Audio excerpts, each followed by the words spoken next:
the ghostly shadow in the room. After starting my job, lacking the means to buy a house, I decided to rent an apartment. The apartment was divided into 2 rooms. The outer room served as a living area, and the inner room was my bedroom. Several months passed, and one night I found myself restless, unable to sleep peacefully. I had this nagging feeling that something was about to happen that night, almost as if my sixth sense was kicking in, warning me of a possible break-in. So I locked both the inner and outer doors securely, propped a chair against the door of the living area for extra safety, and even placed a knife under my pillow. Time seemed to stretch on endlessly, and eventually I began to feel drowsy. I turned off the light, ready to finally get some sleep. But just then, the room's door silently opened, and a shadowy figure glided in without making a sound. Startled, I instantly became wide awake and reached for the knife, but my body was paralyzed, unable to move or scream. At that moment, I thought, this is it. A burglar must have used some kind of drug. But instead of approaching me with malicious intent, the shadow just stood by my bed staring at me. I couldn't make out its face, but it seemed to be about 1.7 meters tall. In my mind, I slowly gathered my strength, holding my breath, building up energy. After what felt like an eternity, the shadow slowly bent down towards me. When I felt I had gathered enough energy, I let out a loud shout, finally able to make a sound. Startled by my scream, the shadow flew away towards the living area. My strength returned and I leapt out of bed, grabbing the knife and rushing out after it. But to my surprise, once I opened the door, there was nothing. No sign of anyone. The time between the shadow's appearance and my reaction was no more than 3 seconds. How could someone disappear so quickly? A chill ran down my spine as I realized that I might have encountered a ghost. Looking around, I saw that the chair was still in place, and the door was open.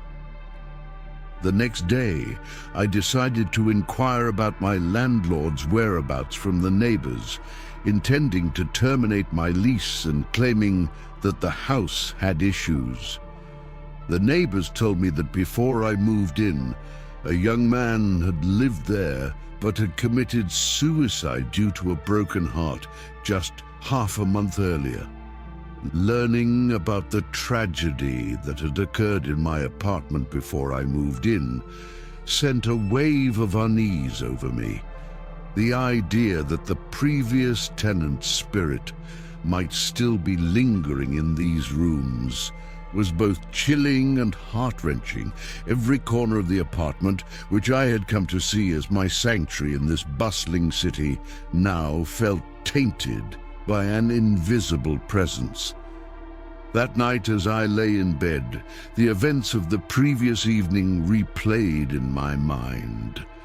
The silent entrance of the shadow, its mysterious gaze, and the sudden escape when confronted. All seemed too real to be a figment of my imagination. I wondered if the young man's spirit was restless, perhaps unable to move on due to the unresolved pain of his past. I decided to take action the following day.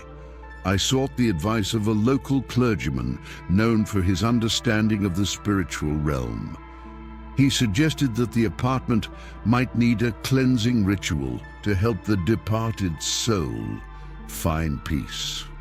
Though skeptical, I was willing to try anything to restore tranquility to my home. The clergyman arrived with sage and other ceremonial items.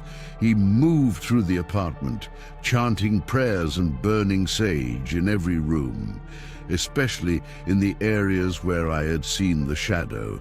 The air soon filled with the pungent aroma of the sage, and a sense of calm started to replace the lingering dread. As the ritual came to an end, the clergyman assured me that the spirit should now be at peace and no longer bound to this place. He advised me to keep a positive atmosphere in the apartment and to remember the young man in my thoughts with compassion and forgiveness. That night I slept more peacefully than I had in weeks. The oppressive feeling that had hung over the apartment seemed to have lifted. In the days that followed, the shadow did not return, and the nights were no longer plagued by fear and unease. The experience left a profound impact on me.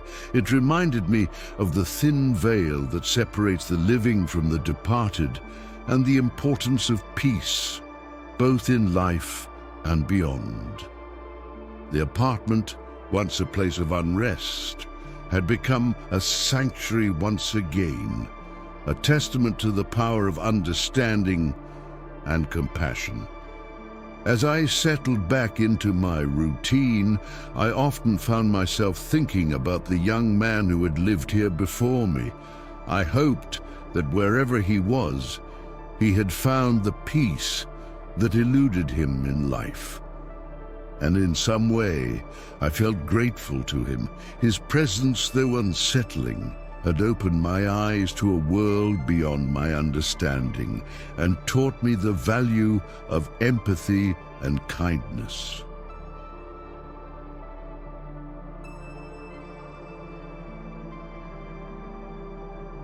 He comes at night. In 1998, I, along with 5 other classmates, embarked on a hotel internship in a small town in California, possibly somewhere like Pasadena. We were a group led by one teacher, 6 girls and a boy, traveling to different hotels across the country for internships. Our daily job was to perform dances during guests' dining hours. Back then, people seemed more innocent. We never encountered harassment during our performances, and the environment was quite wholesome. The hotel was located in a developing area, far from the city center and surrounded by a sparse landscape. Despite this, it was thriving.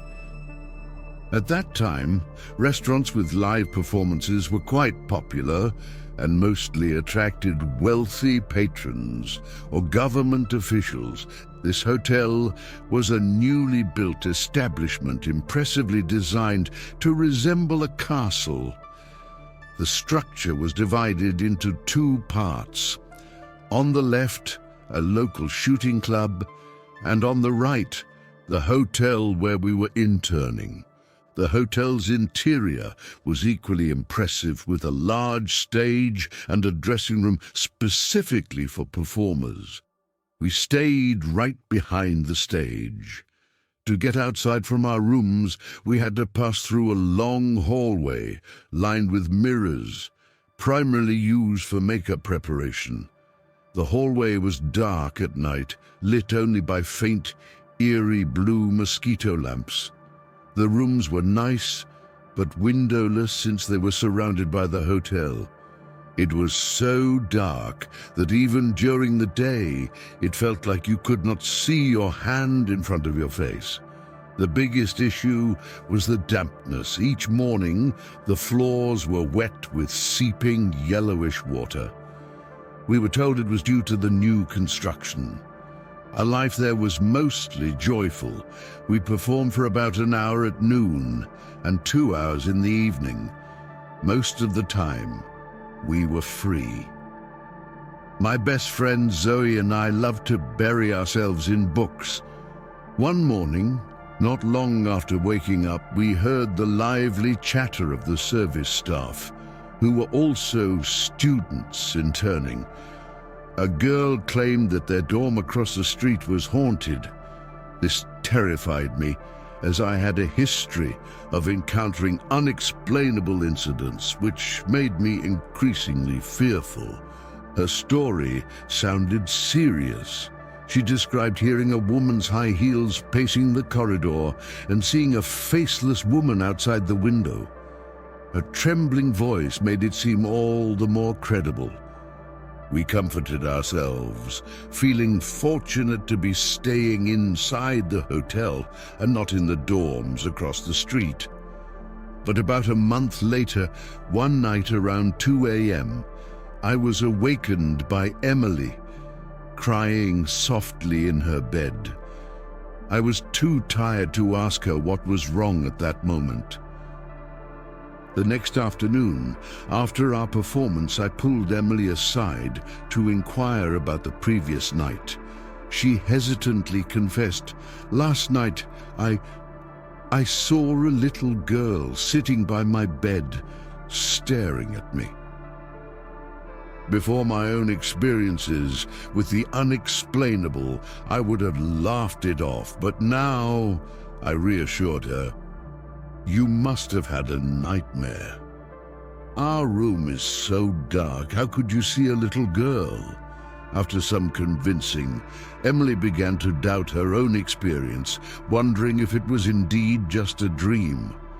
However, the very next night I was jolted awake again, not by crying, but by Jade's loud cursing.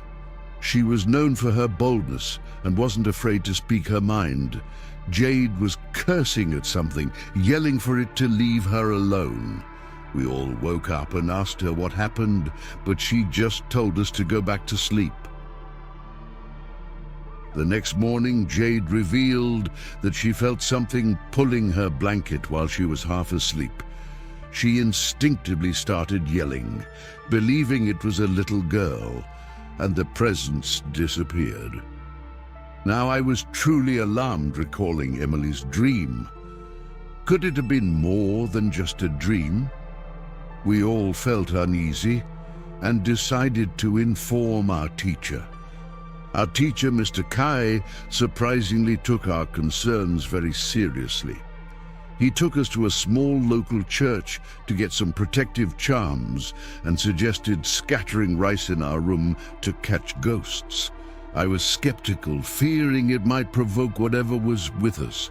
We settled for hanging the charms by our beds.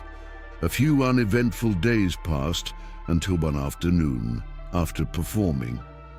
Zoe and I were reading novels in bed, and the other girls were chatting downstairs. Suddenly, I felt a numbing sensation in my head, followed by an overwhelming urge to sleep. But something inside me resisted, fearing something terrible would happen if I fell asleep. As I fought the drowsiness, the room door opened. A girl, dressed in our Navy-style performance costume, walked over to my bed. She had a ponytail, a fair complexion, and a delicate appearance. She sat by my bed, swinging her legs. I was frozen in terror, unable to shout. She gestured for silence and asked, "Are you scared?" I nodded desperately. "Do you know who I am?" she asked. Unable to speak, I just stared at her. She smiled and said, "I am the ghost you've been talking about." My heart raced, but I could still hear my friends chatting in the distance, struggling to reach for the charm by my bed. The girl laughed and said, "It's useless. Don't be afraid, I'm leaving now." With that, she hopped off the bed and left. As soon as she was gone, I regained control and burst into tears. Zoe, startled, asked what was wrong. I lied, saying it was just a bad dream. That night I fell ill with a fever that lasted 2 days. I convinced myself it was just a dream. But I couldn't forget the girl in our dance costume, identical to ours.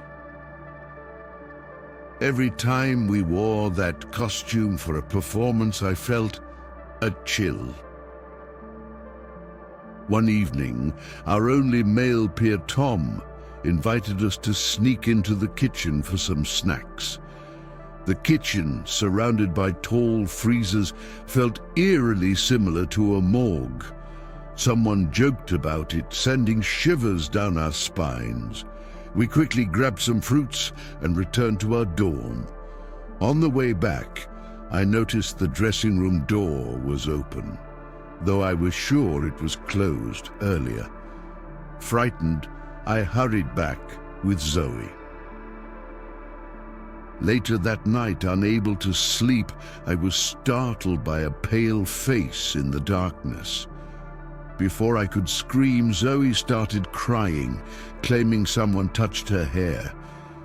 Emily then said she saw the little girl again. Jade tried to calm us and went to turn on the lights, but they wouldn't work. I tried to find my lighter to help, but it was missing. In the darkness, panic set in. I recalled that the manager might have turned off the power to save electricity. This thought comforted us slightly. We stayed up, talking in the dim light, waiting for dawn. When the music in the lobby started signaling morning, Jade tried the lights again. They worked, and we found all our missing lighters arranged eerily in the center of the room. After this incident, I was too scared to stay in the dorm. I called my mum and told her everything. The manager relocated us, and the hotel stopped accommodating people at night. 2 months later, our internship ended, and we left. I often pondered over these events, especially the chair in our room, which wasn't from the hotel, but borrowed from a convenience store across the street. The store owner's daughter once joked that the chair was made from coffin wood. At the time, I left it off, but later I couldn't help but wonder if there was a mysterious connection between that chair and the strange occurrences at the hotel.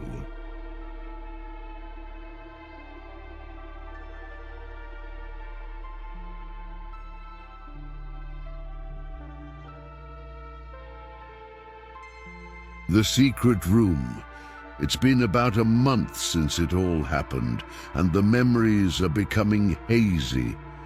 That day, I was following my usual routine after school, strolling calmly behind a lively group of elementary students. They buzzed with energy, swarming towards the bright exit, while I veered off into the office, heavy with the musty air of old books and papers. I found Ashley at her desk, surrounded by a chaotic spread of essays and assignments. Her expression was odd, distant, as if she was lost in some deep contemplation. With no other colleagues around, I leaned in, planning a surprise kiss, a playful habit since we'd started dating. But this time, her reaction was different, almost absent. She looked up after a few seconds, her brows furrowed, and said, "Strange." "What's strange?" I asked, curious about her unusual demeanor. She handed me a composition notebook. It's Ethan's essay. It's unsettling. Skimming the essay, I couldn't help but chuckle. "Scared by a third grader's story? You're kidding, right?" "Just read it," she insisted. "He wrote about his house. It's eerily realistic." I read through the essay quickly, then tossed it back onto the desk with a scoff. Kids have wild imaginations. Don't take it so seriously. But Ashley seemed genuinely troubled, her gaze lingering on the notebook. That evening, I took Ashley out to a local McDonald's, trying to take her mind off the bizarre essay. She was unusually quiet, picking at her food and sipping her cola. "I think I should talk to Ethan's parents," she said suddenly, her tone serious. "I need to make sure he's not watching those horror movies anymore. They're affecting his writing." 2 weeks later, Ashley visited Ethan's home. After that visit, I noticed a change in her.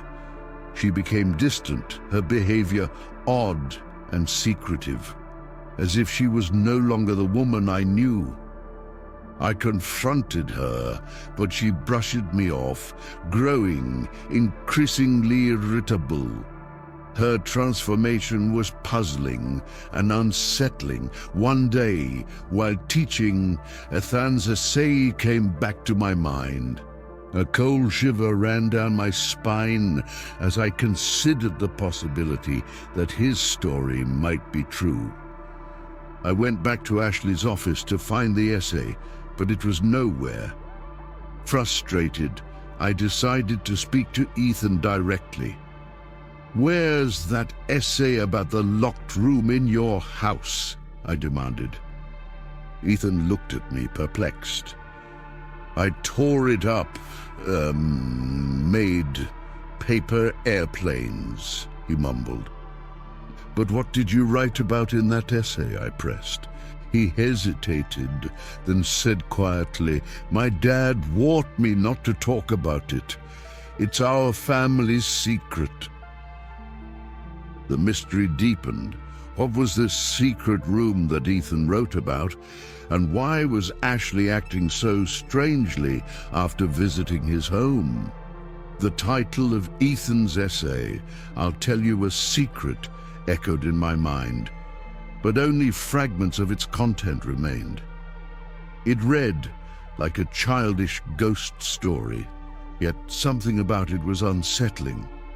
Ethan wrote about a mysterious, always locked room in his house with a dark red door, which he described vividly as the color of dried blood.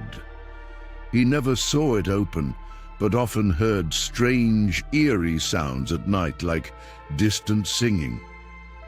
One evening, he claimed to have seen a woman in red emerge from the locked room and disappear into the wall. Later, through his window, he saw the same woman walk into a neighbor outside. That night I lay in bed restless, haunted by Ethan's story. Could it be real? Could there actually be something sinister about that room? The change in Ashley was undeniable. She was no longer the person I knew. She seemed like someone else, her whereabouts often unaccounted for. It left me confused and worried.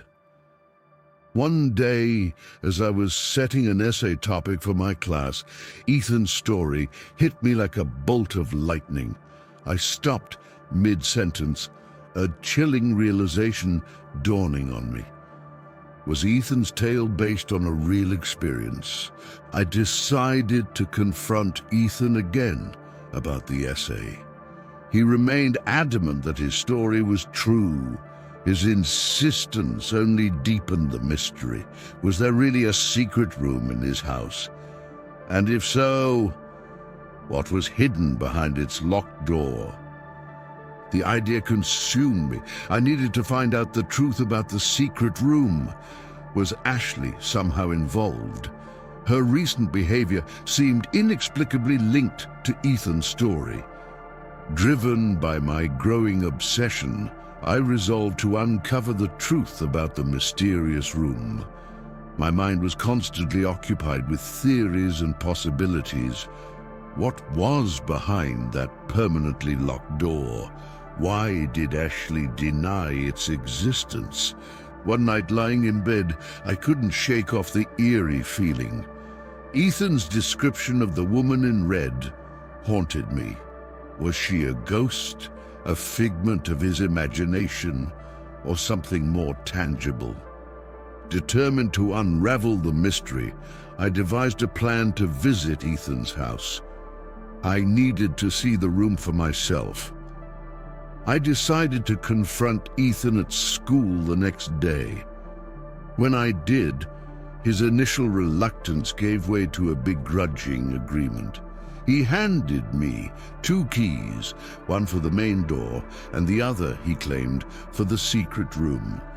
That evening I waited until the cover of darkness to make my move.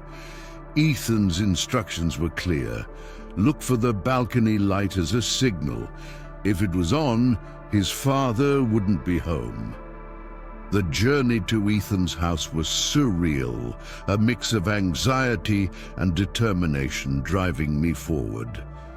I arrived at the upscale neighborhood and located his building. The balcony light was indeed on, a beacon in the night. I used the key Ethan had given me to quietly enter the house. Inside, the darkness was almost palpable. I treaded softly, my heart pounding as I approached the location Ethan had described. There it was, the dark red door, just as he had written. I stood before it, the key trembling in my hand. I unlocked the door and slowly, cautiously, I opened it. As the door creaked open, a shiver ran down my spine. The room was shrouded in darkness, so dense it felt almost tangible. I fumbled for a light switch, my heart racing with every second. Suddenly a voice broke the silence. "Who's there?" It was deep and gruff, slicing through the darkness. Lights flickered on, revealing a startling scene. On a large bed, a man and a woman sat up abruptly, their expressions a mix of confusion and alarm. The woman clutched the sheets to her chest. It was Ashley. Her eyes wide with shock, she stared at me as if seeing a ghost. But something about her was off, eerily so. It was like looking at Ashley but seeing someone else entirely. The realization hit me like a wave of cold water. The woman in Ethan's story, the woman in red. Was it Ashley? I felt a tug at my sleeve. Turning, I saw Ethan holding out a knife, his face twisted into a mix of anger and satisfaction. "It's her," he whispered. Gripping the knife, a rush of adrenaline surged through me. I lunged towards the bed, my mind a whirlwind of confusion and rage. But before I could reach them, the man tackled me to the ground. The knife clattered away, useless. The struggle was brief but intense. I was overpowered and soon found myself pinned to the floor, the weight of my failed attempt crushing me. Ethan stood by, his expression a mix of disappointment and contempt. "You're weak," he spat, his eyes cold. The police arrived shortly after, alerted by the commotion. I was arrested, my reputation in tatters, my career as a teacher over. In the aftermath, I learned that Ashley and Ethan's father were to be married, a fact that twisted the knife of betrayal even deeper. Ethan had played us all. His tale of the secret room, the mysterious woman in red, it was all a fabrication, a ploy to expose the affair and exact his revenge. As I walked out of the courthouse, 6 months later, my mind was still reeling from the events. Ethan's story, whether true or not, had changed everything. I wondered about the real secrets hidden behind the doors of seemingly normal houses, the stories untold, the truths concealed. And as I stepped into the sunlight, a free man, yet bound by the shadows of the past, I realized that some doors are better left unopened, some secrets better left undiscovered. The mysterious incident in the school bathroom, unraveling a suicide. The bathrooms at our school were located in a small old building at the southwest corner of the playground. They were divided into individual stalls with locks where you could do anything in private, even something as dire as suicide. This is what the seniors told me on my third day at this school. They said that one of the stalls in the girls' bathroom, particularly the one at the eastern end, was the site of a suicide. A senior girl, abandoned by her boyfriend, locked herself in there late at night, slashing her wrist with a small pencil sharpener blade, her blood slowly draining away. Of course, I didn't believe this absurd story. The seniors probably made it up to scare us away so they could smoke in the stalls undisturbed, but that particular stall was indeed locked with a large brass padlock. I guessed it was used for storing cleaning supplies. I liked going to the bathroom after lights out at 10 p.m. There were fewer people, no annoying smell of smoke, a place where I could relax. During summer nights, students generally stayed up late. From 10 p.m. to 11 p.m., I visited the bathroom 5 or 6 times, always finding it full. Tired of waiting and getting bitten by mosquitoes, I kept going back and forth between the dormitory and the bathroom. At 11:10 p.m., I entered the bathroom again.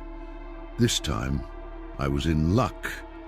In just 10 minutes, 8 of the 10 stalls had suddenly become vacant.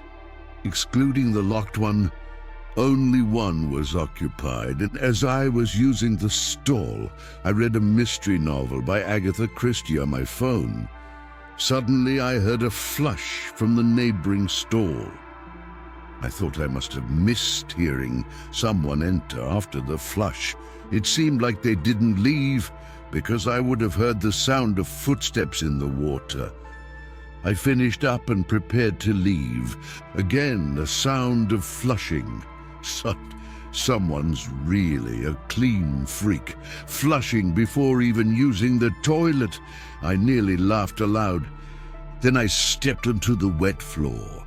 The flushing sound continued, unceasing, as if someone was holding the flush lever down. Turning, I saw the row of open stalls, except for that one, still locked. My heart raced. Could the senior's story be true? Was there a suicide here? Not believing in ghosts, I decided to check it out. As I approached the locked stall, the flushing stopped abruptly, as if whoever was pressing the lever had suddenly let go. "Who's there?" I called out bravely. My voice echoed off the smooth walls. I felt cold sweat soaking through my cotton vest. In the end, I couldn't muster the courage to take that last step. Back in the dormitory, everyone was asleep. I shared this incident with my best friend and the head of our school's adventure club, Luke Osborne. He was a staunch atheist. He decided that we would break the lock on that stall together over the weekend. On Sunday, the campus was deserted, with most students either home or out having fun. Luke and I stared at the brass lock, trying unsuccessfully to break it. Then I noticed the gap at the top of the stall dividers. The school had left gaps at the top and bottom for ventilation. The top gap was larger, while the bottom was only about 50 centimeters wide. "Why not just climb up and look inside, instead of all this effort?" I suggested. We brought chairs from our dormitories to peek inside.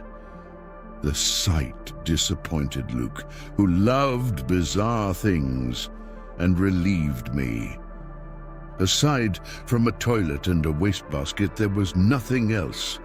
Maybe someone was in that stall that night, and I just didn't see them, I thought on my way back. For a while, I continued my late-night bathroom visits, never encountering a full house as on that night. Then the school posted a notice about a nighttime power outage for electrical maintenance.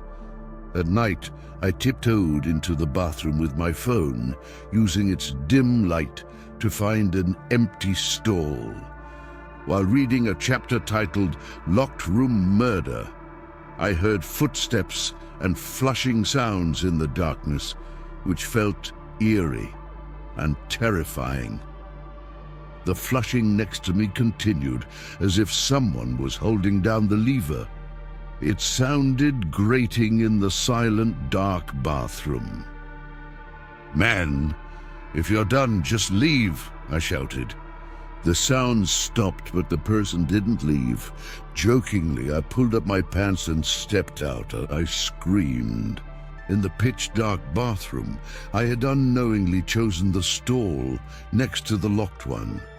The sound of running water continued. My phone nearly slipped from my trembling hands. I knocked on the door of the locked stall. "Don't scare people, okay?" I said, my voice shaking. Silence enveloped the area. I wanted to run, but my legs felt heavy, as if leaden to the ground. Drip, drip, drip. I heard water droplets, and I looked down at the ventilation gap. In the dim light of my phone, I peered inside.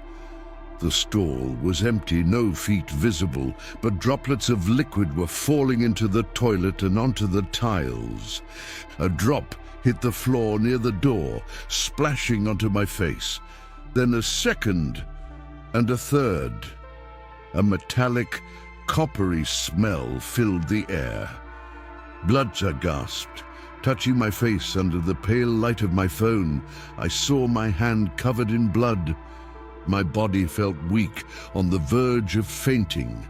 Then from inside the stall, a sobbing voice whispered, "Don't leave me." I jolted awake, my senses sharpening, peering again. The space was still empty, but the floor was covered in liquid, in blood. My phone's light frantically scanned every corner of the stall. Thud! A girl's head, eyes wide open, dropped from somewhere. I screamed. When I woke up, I was surrounded by white. I was in a hospital with Luke sitting beside my bed. "There's a ghost, Luke," I said, still in shock. "Stop it," Luke replied, emotionless. "You fainted in the bathroom. The doctor said you're anemic. Rest for a few days." I knew no one would believe me unless they experienced it themselves. But before I was discharged, that row of bathrooms was demolished. Luke mentioned someone else had encountered a ghost there, and that person was the principal.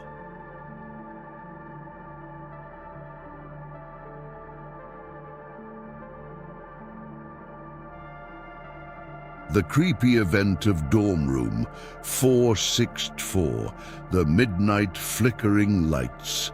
Across from our dorm room, 465 was an empty room, room 464, and no one knew why it was vacant.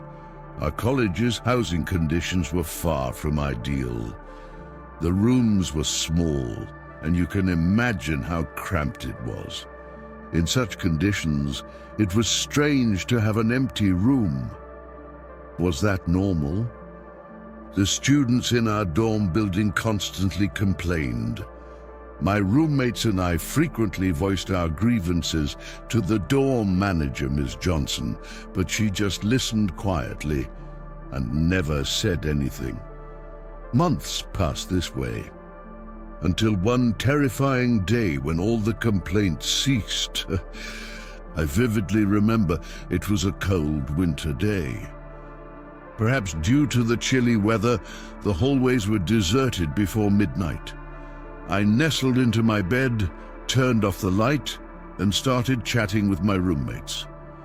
As we chatted, everyone grew sleepy. I yawned, ready to drift off to sleep. That's when I heard footsteps outside. The steps were light and slow, coming closer from the hallway. I didn't pay much attention, thinking someone had just gone to the bathroom. Usually, people hurried due to the cold, but not tonight. But what did it have to do with me? Better to sleep, I thought, to avoid being late for the morning study session. With that in mind, I closed my eyes. Suddenly, the footsteps stopped right outside a door. Not mine, but room 464, across the hall. Then I heard the faint sound of a key turning and a door closing. Someone entered room 464. Who could it be at this hour? Miss Johnson? No, impossible. She never went in there. So who? Was the school assigning someone new to that room? That was outrageous. With such cramped living conditions, and they give one person a whole room. I had to see who it was, what gave them the right to have their own room. Quietly, I got out of bed and opened our door. Sure enough, the light in room 464 was on, flickering, probably due to a faulty connection. I knocked on the door. No answer. I knocked again, louder. Is anyone there? Please open the door. As soon as I finished speaking, the light in room 464 went out. Shocked, I thought. How rude. It was too late for a confrontation, so I decided to deal with it in the morning. I glared at room 464 and went back to bed. The next morning, I rushed to Miss Johnson's office and confronted her. She turned pale and stared at me with a look of terror. You heard footsteps and saw the light in 464 flickering? Yes, why? Was it after midnight? Yes, it was. No, it can't be. How is that possible? What's going on? Well, okay, I'll tell you, but don't be scared. Scared? Miss Johnson hesitated and then spoke. 3 years ago, room 464 housed 4 female students. One of them, named Hui, was not only beautiful but also a diligent student. She would return from the study hall after midnight. We allowed her to return late, keeping the dorm doors open past midnight. What happened to her? She died. Died? I gasped in shock. Yes, she died 3 years ago in the winter, on a night as cold as last night. The light in room 464 was malfunctioning, and her roommates forgot to warn her. She had a heart condition, and when she turned on the light, it triggered an attack. She died horribly. When I arrived, her roommates had fainted, and her eyes were wide open, staring, with the light flickering. Oh, I screamed, fleeing in terror. Back in the classroom, I told my roommates about my conversation with Miss Johnson. The story spread quickly. After that, no one complained about room 464 anymore. After midnight, Miss Johnson patrolled the hallway, a victorious smile on her face. In fact, room 464 stored some of her items, acquired through dubious means. She didn't want anyone to know, so she fabricated a story based on a tragic accident 3 years prior. The footsteps and the light last night were her doing. Her plan to scare off those demanding room 464 had worked perfectly. She smiled triumphantly when suddenly light footsteps echoed behind her. She turned around, but there was no one there. "Who's there?" she asked. No response. Suddenly the light in room 464 turned on, flickering. Screams echoed in the hallway, but none of my roommates dared to check. I told my parents about the incident and asked to transfer schools. They agreed, and half a month later, I left that school.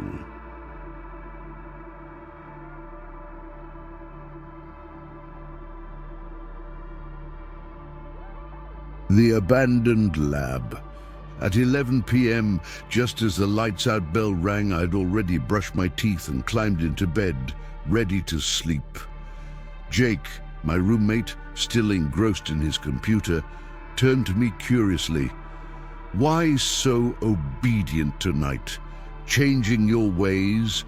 Or did you take the wrong meds? You're usually the last one to sleep, often still on your computer when I wake up in the middle of the night." I muffled a response from under my blanket. "Nothing much. Just tired. So heading to bed early." Tonight felt strange, but I couldn't pinpoint why. Usually, I'd be wide awake at night, but now my head felt heavy. Not like sickness, though.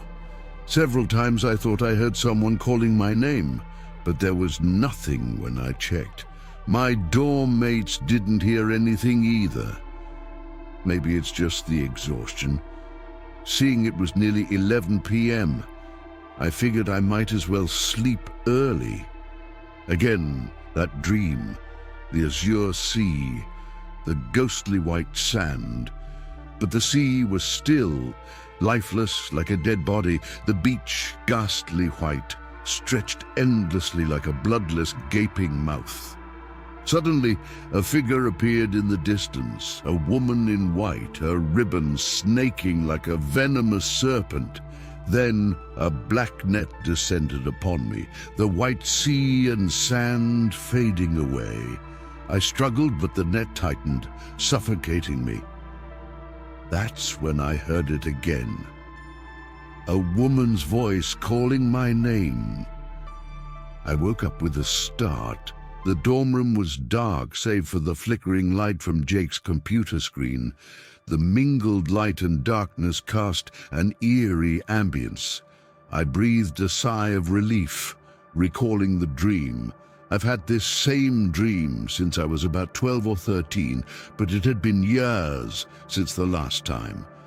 Why now? Then I heard it again. The woman's voice calling my name. Just my nerves, I thought, trying to ignore it and lie back down. "There's someone calling you," Jake said. He'd noticed I was awake and went to open the door. There stood a girl, Ashley. So it was real this time, not my imagination. Ashley rushed in, crying, "Hurry, he's gone!" She was Jack's girlfriend. Jack and I had been classmates since middle school and ended up at the same university and department. With such a close bond, I was naturally concerned to hear from a frantic Ashley about their argument and Jack's sudden disappearance. I got dressed to help search for Jack, asking Ashley, "Were you outside calling me for a while? I was asleep and didn't hear you, sorry." She said no. She'd just arrived after searching Jack's dorm and finding his phone off. Recounting Jack's odd behavior earlier, she was terrified he might do something drastic. I reassured her and decided to search alone for safety while Ashley waited in Jack's room. The nocturnal campus was quiet and still, like a sleeping elder. The main academic building stood rigid and lifeless. I wandered aimlessly down the dark paths, annoyed at Jack for causing this inconvenience. Dim streetlights, swaying trees, and the hauntingly quiet night made the campus feel chilling. I searched everywhere, academic buildings, the dorm area, the athletic fields, even the creepy old lab building, but no sign of Jack. As I was about to give up, a thought struck me. The abandoned building behind the faculty housing, a new construction project left unfinished. I recalled Jack mentioning it as a secret meeting spot with Ashley. Despite its newness, it was deserted. Haunted, he had joked. Approaching the building, the path narrowed. Past the faculty housing, the way was almost gone. Where there's no path, there's no people, I thought. What awaited me? Reaching the building was a struggle through the overgrown weeds. My feet sank into the muddy ground, and at one point I tripped over intertwined weeds, mistaking them for grasping hands. Shaking off the fear, I continued towards the building. The carriage around the small building was open but uneven, with jagged rocks protruding from the ground, resembling scattered bones. The rustling weeds sounded like whispers in the wind, and the moonlight cast eerie shadows through the broken windows. As I peered inside, the place was silent and lifeless, covered in dust. Random debris and tools lay scattered like remnants of a battlefield. The thought of a morgue flashed through my mind, chilling me.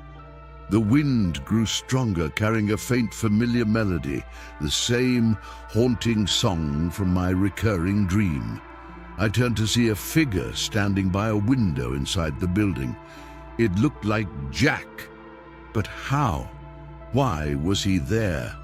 My phone rang suddenly, snapping me out of the trance. The piercing ringtone in the silent night was a lifesaver. I saw the figure moving closer in the dim light, its eyes glinting green. I ran as fast as I could, the wind howling and the mysterious voice fading behind me. Back under the safe light of the main academic building, I was out of breath and shaken. I called back the number that had saved me. It was Ashley. Jack had returned. "So, it was you who called?" I asked her. She confirmed and asked why I didn't pick up sooner. I realized then that the figure resembling Jack, the singing, the green eyes, what had I encountered? The next day, I asked Jack where he had been. He shrugged it off, saying he was just at the movies. When I mentioned the haunted building, he laughed it off, but I couldn't shake the memory of that haunting figure and its hypnotic song. To this day, I still wonder what might have happened if that phone call hadn't brought me back to reality. Where would I be? Still in this world or somewhere else?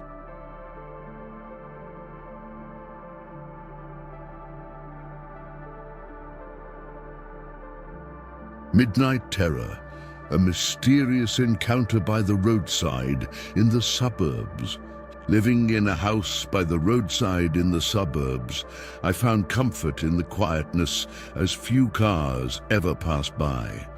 As an auto enthusiast, the rare sound of a car always drew my attention. One night after a heavy dinner, I was awoken by a sudden cramp. Grabbing some water, I glanced at the clock. It was 2 a.m. Just as I was about to return to bed, the distant sound of a car approached, piquing my curiosity. I got up and looked out the window. To my disappointment, it was a hearse, but my interest was quickly reignited by the sight of the passengers. Dressed in black suits, their pale faces stood out starkly under the moonlight. I was puzzled. Why would a hearse be out so late? As I wondered, the hearse stopped right in front of my window. One of the passengers looked up directly at me, his eyes emitting a cold green glow in the dark. My blood ran cold, and I instinctively ducked out of sight. What was that? Leaning against the wall, I found a shoe in my hand, a futile weapon against whatever was out there. My mind raced with fear. What if that figure tried to enter my house? I remained there, eventually falling asleep with anxiety. For the next few days, I avoided staying up late, fearing a repeat of that night. A month passed without incident, and I began to relax a bit. One day, on a leisurely walk to the town, I found myself amidst a bustling crowd. Suddenly, an elderly man tapped me on the shoulder. "Do I know you?" "What do you want?" I asked, a bit startled. "Young man, I see a dark cloud looming over you. Beware, a bloody misfortune awaits," he warned. "Spare me the nonsense," I retorted, brushing off his ominous words. The old man continued, "Don't be angry. I'm not a master, but my family has been involved in mystic arts for generations. I can offer you protection." Protection from what? My heart skipped a beat, recalling that night's encounter. "Don't worry," he reassured, pulling out a glass-like orb. "This is a relic from my great-grandfather, known as a relic of protection. It can't exorcise spirits, but it can shield you from harm. Keep it for 18 days, and you'll be safe." Gratefully, I accepted the relic, thanking him profusely. A week later, I visited a company on the top floor of a high-rise. As I prepared to leave, I stepped into the elevator, feeling good about completing my work. Then I noticed someone unsettling across from me. As the elevator door opened and more people entered, the unsettling figure raised his head. It was the same man from the hearse that night. His pale face, his dark eyes. The elevator door remained open. A voice in my ear urged, "Run! Now!" Fueled by adrenaline, I rushed out of the elevator. In that exact moment, a loud snap echoed. The elevator's cable had broken. The news the next day reported the tragedy. Elevator plummets in high rise. No survivors. Cause under investigation. The news of the elevator accident haunted me. The realization that I had narrowly escaped death sent shivers down my spine. But it was the mysterious man from the hearse, the same figure I had seen that fateful night, who occupied my thoughts. How could he be in two places at once? Was this merely a coincidence, or was there something more sinister at play? In the days that followed, I couldn't shake off the feeling of being watched. Every shadow seemed to hide a lurking figure, every noise a whisper from the beyond. The relic the old man had given me became my constant companion, a small comfort in the sea of uncertainty. Then one evening, as I sat alone in my suburban home, I heard it again, the unmistakable sound of the hearse. My heart raced as I peered out the window, only to see the hearse slowly driving past. The same passengers, the same eerie stillness. This time, however, they didn't stop. Was this a warning, a sign of something yet to come? The questions swirled in my head, each more unsettling than the last. That night I barely slept, the relic clutched tightly in my hand. The fear of the unknown, of the unexplainable, weighed heavily on me. But as dawn broke, I made a decision. I couldn't live in fear. Whatever the truth behind these encounters, I had to face it head-on. I started to investigate. I talked to the locals, scoured the town's history, and even visited the old man again. But no answers came. the hearse, the mysterious man, and the eerie encounters remained a puzzle, pieces of a larger unknown picture. It wasn't until much later, after I had moved away from the suburbs, that I came across an old newspaper article. It spoke of a tragic accident involving a hearse many years ago, right in the area where I had lived. The details were eerily similar to my own experiences. The article didn't provide any definitive answers, but it did offer a sense of closure. Perhaps what I had encountered were echoes of the past, remnants of a long-forgotten tragedy that had somehow imprinted itself in the present. As I settled into my new life in a different city, the memories of those chilling nights faded into the background. But they never completely disappeared. They remained a reminder of the mysteries that lurk in the shadows, of the thin line between reality and the unexplainable. And sometimes, on quiet nights, I find myself listening for the distant sound of a hearse, wondering if the past is ever truly behind us.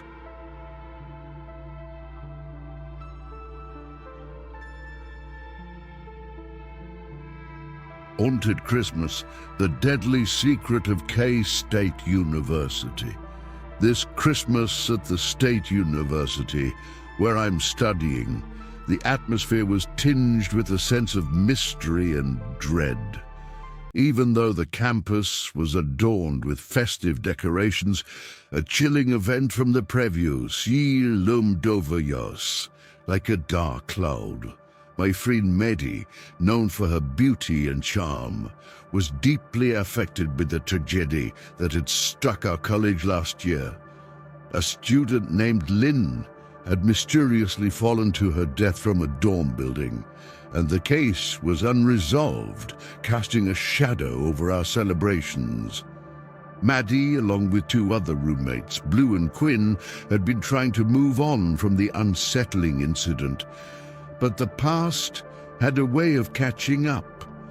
On Christmas Eve, after returning from a festive gathering, we were shocked to find a terrifying scene in our dorm room.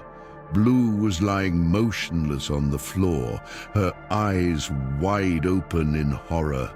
The police arrived soon after and began their investigation. It was suspected that she'd been poisoned.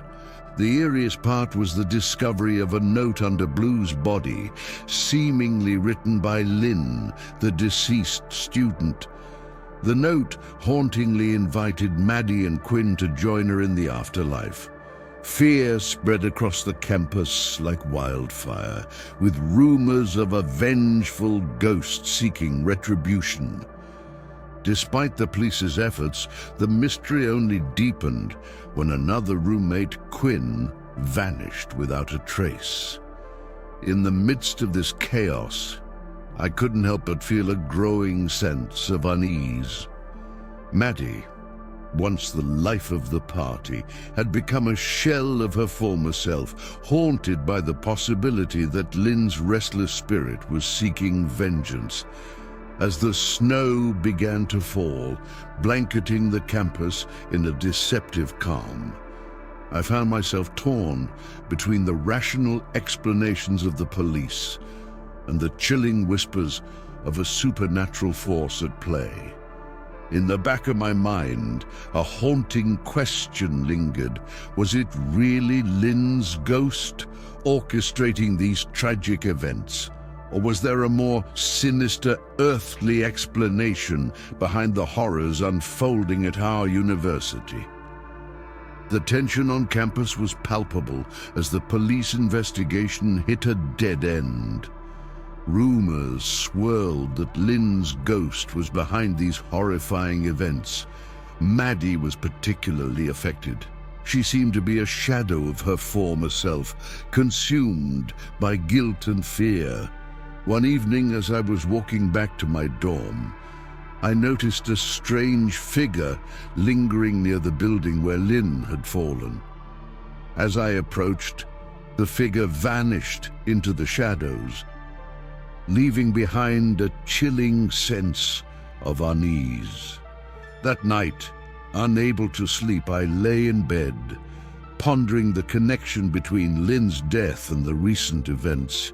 The next day, the police announced a breakthrough. They had uncovered evidence suggesting that Lynn's death was not a suicide, but a murder cleverly disguised. This revelation sent shockwaves through the campus, and suddenly the pieces of the puzzle began to fall into place. It turned out that Lynn had been embroiled in a complex web of relationships and rivalries. Her death was the result of a bitter feud that had spiraled out of control. The police arrested a suspect, a fellow student who had harbored a deep-seated grudge against Lynn. As the truth came to light, the atmosphere on campus slowly began to return to normal.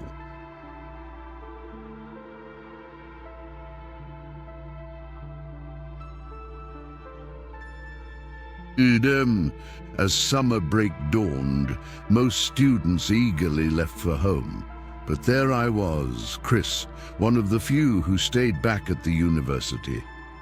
My dormitory had a haunting reputation, with stories of past deaths clouding its halls. Whispers of blood flowing from taps in the communal bathrooms, and ghastly sightings had become the stuff of legend. Being the only one from my class still around, a sense of dread often crept over me. One night I returned to my dorm late. After a quick wash in the shared bathroom, I tried to sleep, but a disturbing dripping sound intruded my rest.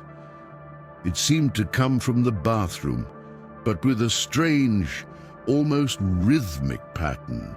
Restlessness took over, and I decided to call my roommate Mike for some reassurance. However, my phone met me with a chilling response. The number you have dialed is out of service. A sudden urge to use the bathroom meant confronting the source of that eerie dripping. Hesitantly, I left my bed and ventured toward the bathroom. The hallway was dimly lit, casting long shadows that danced around me. As I stepped out, a cold draft slammed my door shut, and I realized I'd left my key inside. With my heart pounding, I approached the bathroom door. Taking a deep breath, I pushed it open, only to find the dripping was from a tap left slightly open. A small relief, yet the unease lingered. I quickly used the restroom, trying to ignore the unsettling atmosphere, but as I did, something cold and wet touched my hand. The dripping sound was back. Panic set in as I remembered. The dorm was practically empty except for Eddie, who'd gone to an all-night internet cafe. I hurried out, noticing the tap was dripping again, just like before. I didn't stop to close it. My only thought was to escape. Unbeknownst to me, a shadowy figure appeared in the bathroom after I left. Racing down to the first floor to find Mr. Johnson, the front desk attendant, I discovered his office deserted, with a sinister trace of blood on his bed. In the dim light, I noticed a drop of blood on my hand. Horror-struck, I dashed to the second-floor bathroom, planning to climb out the window as I did in high school to sneak out. But reaching the bathroom, I was greeted by a tap-oozing red liquid as I screamed and ran towards the window. But as I prepared to jump, a wet hand grabbed me. "Young man, where are you off to in such a hurry?" It was Mr. Johnson's voice. I slowly turned, Facing a gruesome, bloodied figure, I passed out only to wake up in my bed, soaked in sweat, thinking it was all a nightmare. But then I heard the dripping again and noticed a dried bloodstain on my hand. My phone showed 12, the same time as in my dream. Terrified, I stayed in my room, enduring a night of fear. The next morning, police arrived. Mr. Johnson was found dead with a suicide note confessing to a murder 5 years ago. His choice of death? Bleeding out in the bathroom. But why did I have that dream? Or was it a premonition of something darker? The next day, I roamed the quiet halls of the dorm, each step echoing against the walls. The shadow of last night's terror still hung over me. In class, I found it hard to concentrate, my mind drifting back to the chilling events and the dorm's haunted history. I wondered what really happened in that bathroom years ago. Driven by a mix of fear and curiosity, I decided to delve deeper into the dorm's past. After my classes, I spent hours digging through old university records and local news archives, searching for any clue about the mysterious death that had occurred years earlier. It was like piecing together a puzzle, each bit of information adding to a larger, more ominous picture. As night approached, the dread returned. My room felt different, as if the walls themselves were whispering secrets of the past. I tried to brush off the feeling, telling myself it was just my imagination running wild. That night, sleep was elusive. Every creak and groan of the old building seemed amplified. I tossed and turned, the image of the bloodied figure from my dream etched in my mind. It felt too real to be just a figment of my imagination. Suddenly, a soft knock on my door jolted me awake. Hesitantly, I got up to check, but found the hallway empty. The silence was unsettling. I closed the door and tried to calm my racing heart.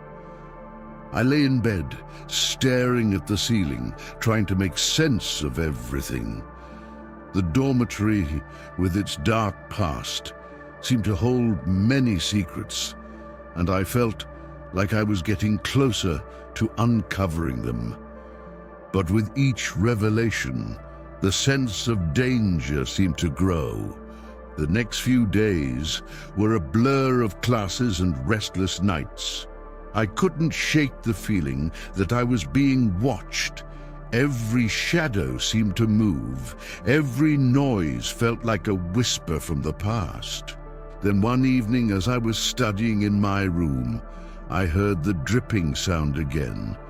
This time, it was different, more urgent. My heart sank as I realized it was coming from the bathroom. I hesitated, but something compelled me to investigate. As I approached the bathroom, the dripping grew louder. I pushed the door open and was met with an eerie sight. The tap was running, but this time the water was clear. Yet the sense of something sinister lingered in the air. I stood there, trying to make sense of it all. Was I losing my mind, or was there something more to this dormitory than just old tales and rumors?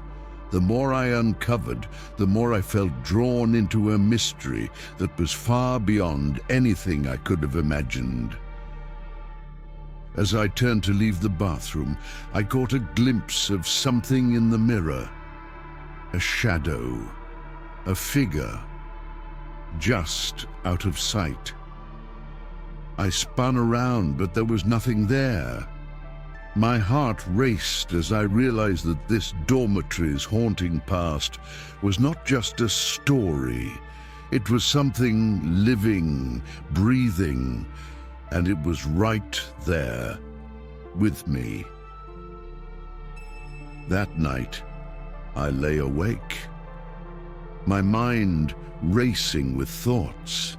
The shadowy figure in the bathroom mirror haunted me. I could no longer tell if I was trapped in a nightmare or if the dorm's ghostly past had somehow seeped into my reality. The line between the two had blurred. The next morning, I resolved to confront this mystery head-on. I couldn't live in fear any longer. After my classes, I visited the university's historical archives, hoping to find something, anything that could shed light on the ghostly occurrences. There, buried in a dusty corner, I found an old newspaper article. It detailed a tragic event that had occurred in my dormitory decades ago. A student, overwhelmed by pressure and isolation, had taken his own life in the communal bathroom. His death had sparked rumors and ghost stories, but over time, the truth had faded into obscurity. I read the article over and over, each word sending chills down my spine. The student's story was heart-wrenching, and I couldn't help but feel a connection to him. His loneliness, his despair. It was as if I could feel it echoing through the halls of the dormitory. That evening, as I walked through the dorm, the atmosphere felt heavier, charged with unspoken words and hidden pain. The air was thick with the weight of a tragedy long ignored. In my room, I sat in silence, pondering over the student's fate. It struck me then, perhaps what I was experiencing was not just the remnants of a haunted past, but a cry for acknowledgement, a plea to be remembered. Determined to put an end to this haunting, I decided to hold a small memorial for the forgotten student. I gathered a few candles and placed them in the communal bathroom, where his life had tragically ended. I stood there in the dim candlelight, offering a moment of silence, a gesture of recognition to his lost soul. As I stood there, the air around me shifted. It felt lighter, almost peaceful. The oppressive feeling that had haunted the dormitory seemed to dissipate. For the first time in weeks, I felt a sense of calm. I returned to my room and slept soundly that night, the ghostly whispers and eerie occurrences fading into the background. In the following days, the dormitory felt different. It was as if a weight had been lifted, a wound finally allowed to heal. In confronting the dorm's haunted past, I not only uncovered a forgotten tragedy, but also learned a valuable lesson. Sometimes, the ghosts we fear are simply memories seeking closure, stories yearning to be told. And as I moved forward, I carried with me the memory of the student whose life had been lost in those walls. His story, once shrouded in fear and mystery, had found a voice through me. In remembering him, I had brought peace to both his spirit and my own.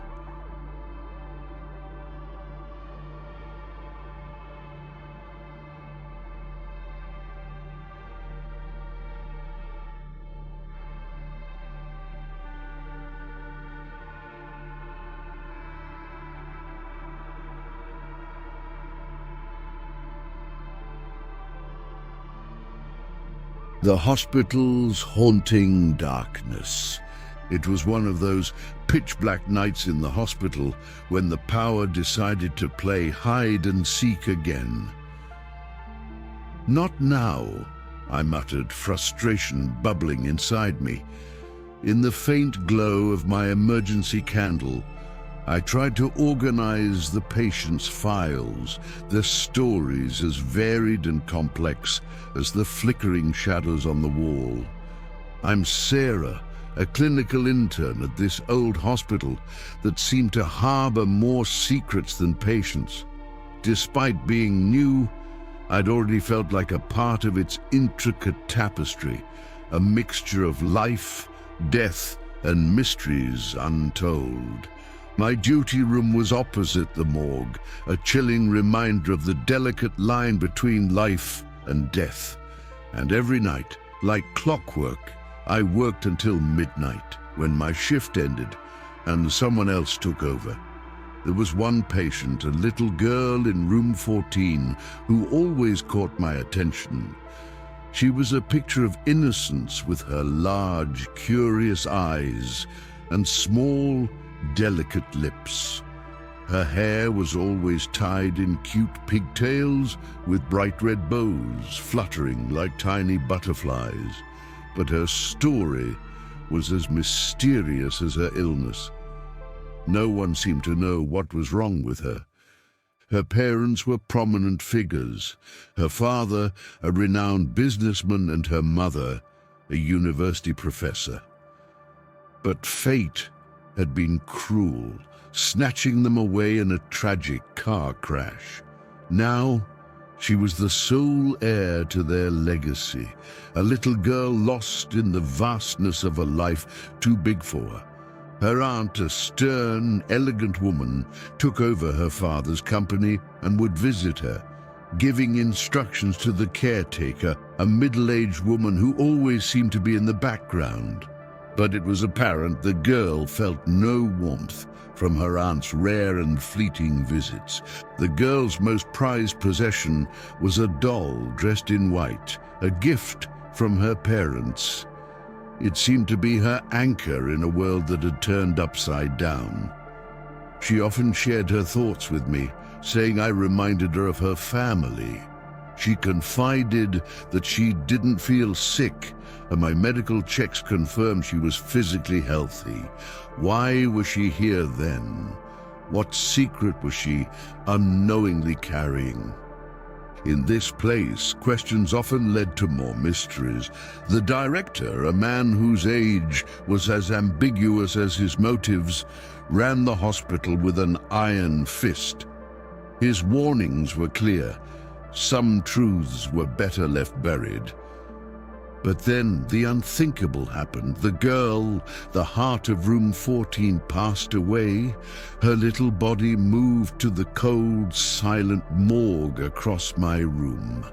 It tore at my heart, and as I picked up her doll, now a silent witness to a life cut short, I couldn't help but feel a part of her still lingered. From that moment, things began to change. The hospital felt different, as if her spirit had awakened something that had been dormant for far too long. In the eerie calm that followed, the hospital's corridors seemed to whisper secrets with every gust of wind that slipped through the cracks. The nights grew longer, and the darkness felt more oppressive, as if it were trying to speak. One such night, as the rain beat against the windows and thunder rumbled in the distance, I felt a strange sense of foreboding. The air was heavy with a story yet to unfold. My heart raced, not just from the storm outside, but from the storm brewing within these walls. It was during one of these solitary shifts that the past started to unravel. I had found myself drawn to the little girl's doll, now sitting quietly on my windowsill. It seemed like an ordinary doll, yet there was something unsettling about it. As I gazed into its glassy eyes, I couldn't shake the feeling that it was gazing back, holding a silent plea. The girl's passing had left a void, and rumors began to swirl among the staff. Whispers of unsolved mysteries and unexplained deaths in the hospital were not uncommon, but they felt more real now, more menacing. The director's warning echoed in my mind, yet my curiosity only grew stronger. That's when I began to notice odd occurrences. Lights flickering with no apparent cause, cold drafts in closed rooms, and the doll seemed to be at the center of it all. Some nights I thought I saw a tear glistening on its cheek, a silent testament to the sorrow that lingered in its stitches.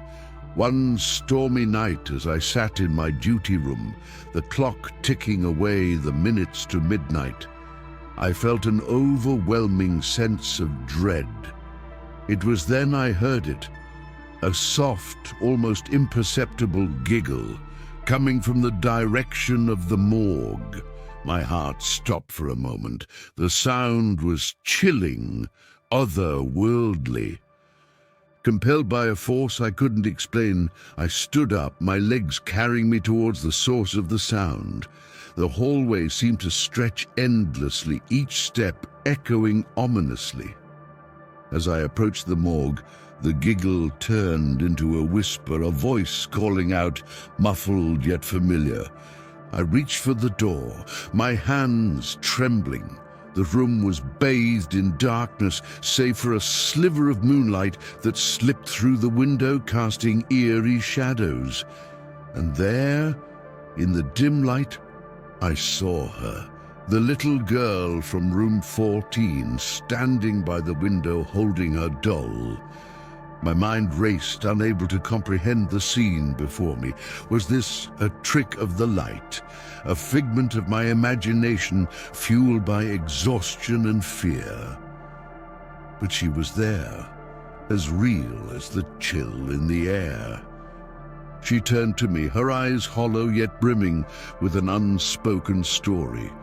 In that moment, I knew that the hospital held secrets darker than its long, shadowy corridors, secrets that were now reaching out to me, begging to be uncovered.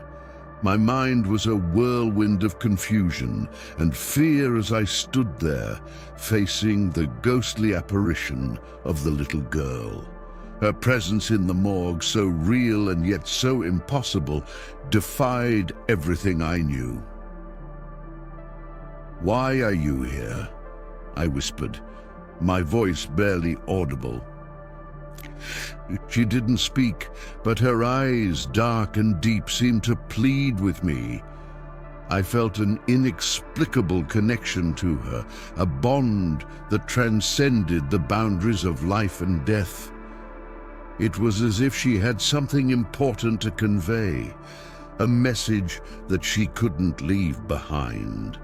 I stepped closer, my heart pounding in my chest. The air grew colder, and the faint scent of flowers filled the room, a sharp contrast to the sterile smell of the morgue.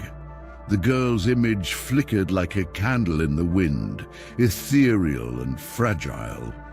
Then, as if compelled by an unseen force, I reached out to touch her. But before my fingers could brush against her, she vanished, leaving me alone with the chilling silence of the room. Confused and scared, I ran back to my duty room, seeking the comfort of light and warmth. The doll was still there, sitting silently on the windowsill, its glassy eyes reflecting the storm outside. I couldn't shake the feeling that it was more than just a doll. It was a vessel for something much deeper, a link to the girl and the mysteries surrounding her. As the night wore on, my thoughts were haunted by the girl's apparition. I couldn't sleep, couldn't rest. The hospital's walls seemed to close in on me, each creak and moan a reminder of the hidden truths lurking in its shadows. Then, just before dawn, I made a decision. I needed answers.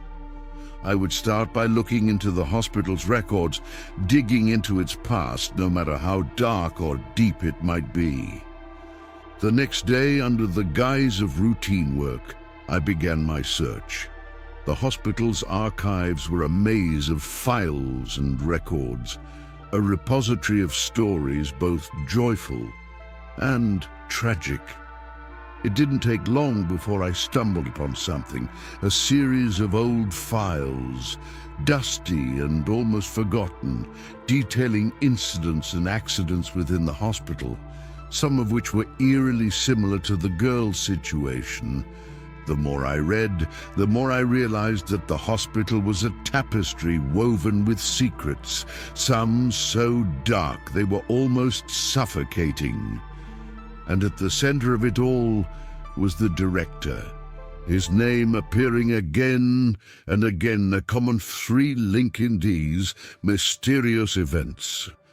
As the pieces of the puzzle began to fall into place, I understood that the girl's ghostly visitation was not just a cry for help.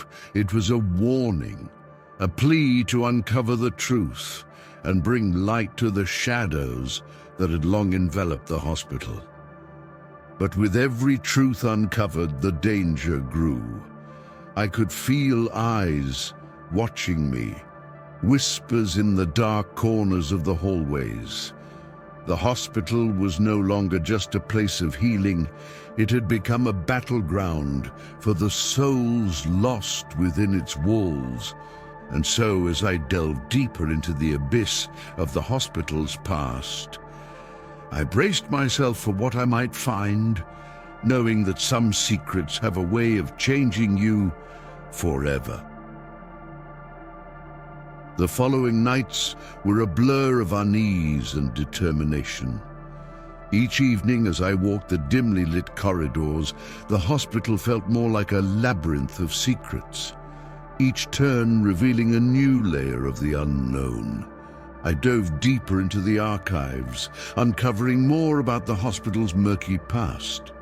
There were unexplained disappearances, hushed-up incidents, and a pattern of strange illnesses that seemed to vanish as quickly as they appeared. The director's role in these events became more and more suspect. One night, as I sat in my duty room, the doll's gaze seemed more intense, almost beckoning me. I had an unsettling feeling that it was not just an inanimate object, but a silent witness to the hospital's dark history.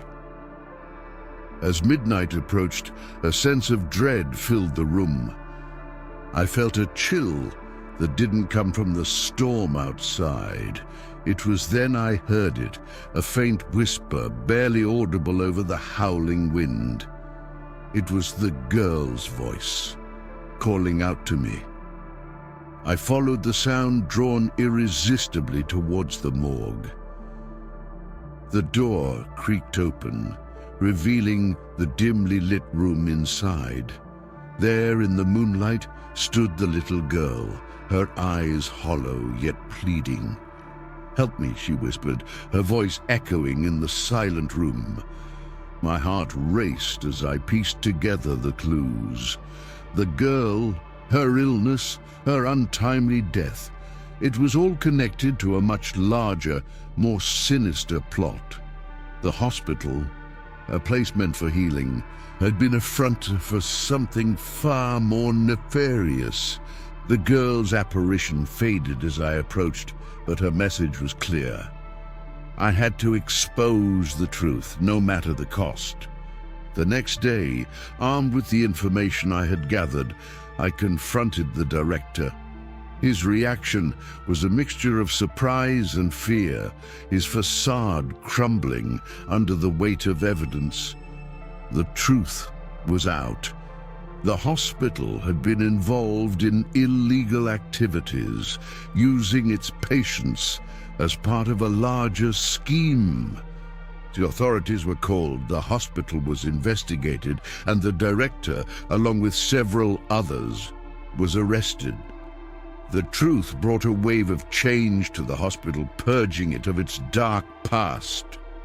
As peace returned to its halls, I often found myself looking at the doll, now a reminder of the little girl who had changed everything. She had been the key to unraveling the secrets, a silent guardian who had watched over the truth. In the end, the hospital resumed its rightful place as a haven for the sick and injured. And as for me, I continued my work, now with a deeper understanding of the fragile line between life and death, and the importance of seeking the truth, no matter how hidden it may be. As I walked the now peaceful corridors, I realized that some stories, though hidden in the shadows, yearn to be told. And in telling them, we honor those who can no longer speak for themselves.